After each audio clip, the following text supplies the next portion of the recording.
Барлығыңызға сәлем. Бүгін сіздермен шпинат қосылып жасалатын майонезсіз өте пайдалы салаттың рецептімен бөлісемін.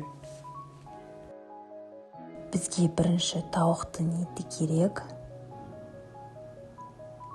Тауықтың етін дәл осылай етіп турап аламыз.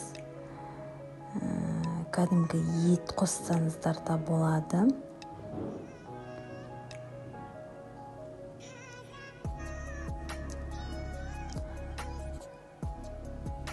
Міне дәл осылай етіп турап алдым.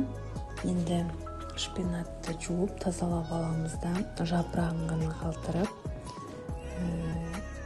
сабағын кесіп алып тастаймыз. Дәл осылай етіп тураймыз төрт бұрыштап.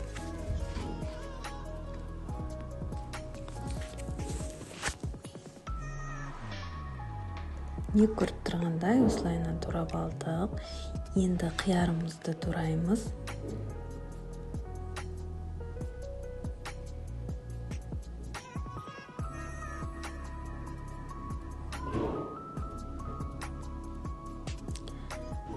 Біздің каналға тіркеліп, видеоға лайк қойыңыздар, астына комментарий жазып отырыңыздар.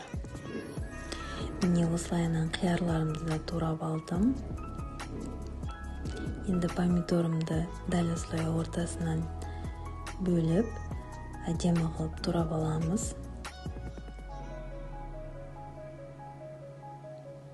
Қызыл бұрышымызды да өте жұқа етіп тураймыз.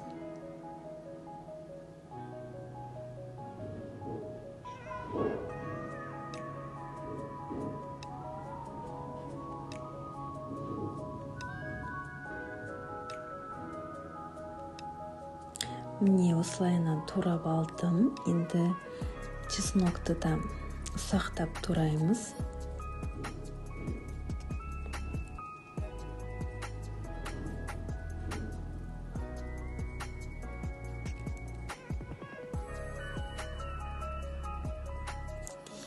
Енді барлығын бір ыдысқа салып, үстіне кинза қосамыз, тұз қосамыз. Сосын чесноктың үстіне қызыл бұрыш, қара бұрыш қосып алып, қайнап тұрған үстіне майды құйып, осы салатымызбен араластыратын боламыз. Майонезсіз жасалады, өте дәмді шығады, еш зияны жоқ, пайдалы салаттардың бірі. Сізде осы рецептпен жасап көріңіз. Біздің каналға тіркеліңіздер.